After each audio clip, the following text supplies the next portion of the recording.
Toyota has decided that in order to stop the bloodletting in China, where it is losing market share by the month, it's losing sales, it's losing credibility, it's losing relevance. It's just not relevant anymore as a brand in China. In order to compete or to become relevant again, it needs to do something insane. And when I say insane, I mean, this is insane. This is kind of ridiculous. They must be losing a huge amount of money on every single one of these vehicles that they sell. If you're looking at me thinking, damn, you look red today. Yeah, I'm burnt. I spent too long out in the sun. I was out in the water with Jack and Cal, trying to give them a surfing lesson. Didn't use any sunscreen. Stupid me. Now, speaking of strange turns of events, Toyota have just unveiled their new electric SUV. It's bigger than a BYD Atto 3. It's cheaper. It starts at $13,000 US. I kid you not. Hello, my friends. Welcome to the channel. I'm Sam Evans. You're watching the Electric Viking. Great to have you with us. I want to say a big thank you to everyone supporting us as a member of the channel. I'll put a link in the description to our YouTube member page. In China, Toyota have just revealed their vehicle, which, to be honest, they don't build it themselves. It's built by their joint venture partner brand GAC, who are coming to Australia, by the way. But they've just revealed this car, $13,800 US it starts at. Now, that is a ridiculously cheap price. And honestly, if Toyota was to sell this car outside of China for these prices, man, this would you'd have to say this would be a game-changing vehicle, because this thing's actually pretty good. Why is it pretty good? It's pretty good because it's not made by Toyota, because it's made by GAC. GAC own the Aeon brand. They make some of the best electric cars in the world that money can buy. Aeon, yeah, they're a global brand now. They're coming to numerous countries around the world over the next 12 months. One of those countries, of course, is Australia, which is great. I'm hoping to be able to drive one of those soon.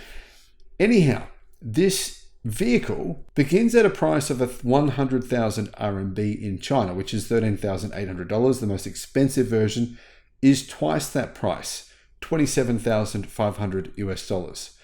It's going to go officially be on sale, or officially be available to pick up the cars as of March next year. But right now you can put in a deposit of $275 US and you can get it at this price. Now, as you can see, this vehicle looks significantly bigger than the more expensive BYD Atto 3, which is just staggering. How are they making this car for this price? Well, they're not.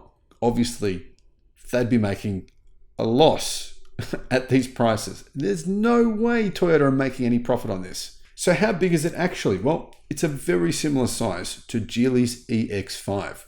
The Geely EX5 is an electric car that is made by the Geely brand. They sold 60,000 of those in the last few months in China. Amazing sales for Geely there. But considering the fact this means it is significantly bigger than a BYD Atto 3, the price seems insanely cheap. So it's 4.6 meters long, not that much smaller than a Tesla Model Y. And as you can see, it's half the price, or less than half the price of a Tesla Model Y. Weight is also very, very light. With the smallest battery pack option, it weighs 1,700 kilograms, about 3,600 pounds. It's actually a pretty light electric car. One of the interesting things is, you'd think it'd be, sort of a cheap vehicle for this price, everything would be cheap, but actually it uses the Momenta 5.0 Advanced Driving Assistance System, which is their ADAS system, and it uses the NVIDIA Drive AGX Orin X chip, which is considered the gold standard right now in automotive computing chips. It has 27 sensors, including 11 high-definition cameras, similar to a Tesla Model 3 or a Model Y, 12 ultrasonic radars, 3mm wave radars, and LiDAR. Now, I'm assuming the LiDAR and all those extra sensors are probably coming on the premium, more expensive versions, but anyhow, it just seems incredibly impressive. It has over 25 different ADAS capabilities supported, including speed limit assist, traffic light assist, remote parking, and blind spot monitoring.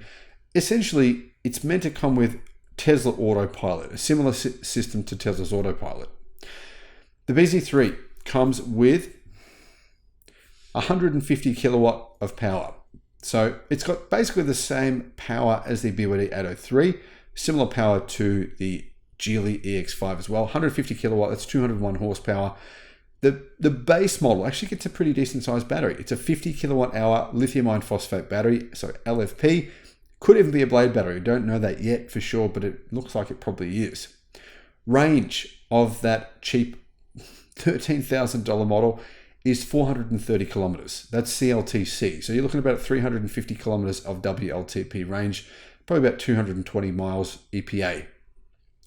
The battery pack is surprisingly light. It's only 377 kilograms. Now, there is two other bigger batteries. One of them is a 60 kilowatt hour lithium iron phosphate battery, probably the BYD blade battery. That provides this EV with 520 kilometers of CLTC range, probably approximately 440 kilometers WLTP, 270 miles of range, 280 miles around there. Amazing. This thing is so cheap.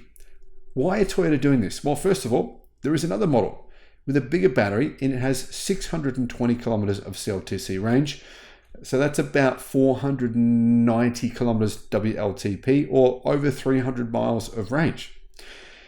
It also charges in a pretty decent speed, definitely faster than a BYD 803 will charge. It'll charge from 30 to 80% in 24 minutes. I'd estimate battery charging speed is around 150 kilowatt. Looking at the inside, this is the best looking interior of any Toyota car I think I've ever seen personally. Toyota's interiors, in my opinion, guys, they are a dog's breakfast. I really don't like them. I think they're plastic fantastic. Everything looks like plastic. There's things all over the place. It's just, they don't look good. Anyway, you can see this vehicle was made by GAC because it looks nothing like any Toyota interior of any car they sell outside of China, which is a good thing. Looks good, and it looks remarkable, quite wide and spacious. Look how wide that center console is. You can see it's got enough space for two cup holders plus space next to them. It looks like a really wide and spacious car. So this thing just seems like an amazing deal. Looking at that interior, it has an 8.8 inch LED screen for the driver. It also has a 14.6 inch LCD screen in the middle. And it also has a Qualcomm Snapdragon 8155 chip that supports voice recognition for Chinese speaking people, of course. The rear actually has air conditioning vents, a foldable armrest, USB ports, mobile phone wireless charging, even in the rear as well. That's unusual. 32 color ambient lighting, 7 supplemental restraint system airbags, and an 11 speaker Yamaha audio system. How the hell are they selling it at this price? Why the hell are they doing it? Selling it at this price? Well, there's one key reason why they're doing this. It's not to make money. It's simply to get market share back. Toyota is losing market share in the world's biggest car market, and it doesn't want to keep losing market share. So it's thinking, well, okay, for us to become a brand again in China, for people to actually want our cars again, we have to compete. We have to, well, compete in the bloodbath. But here's the thing.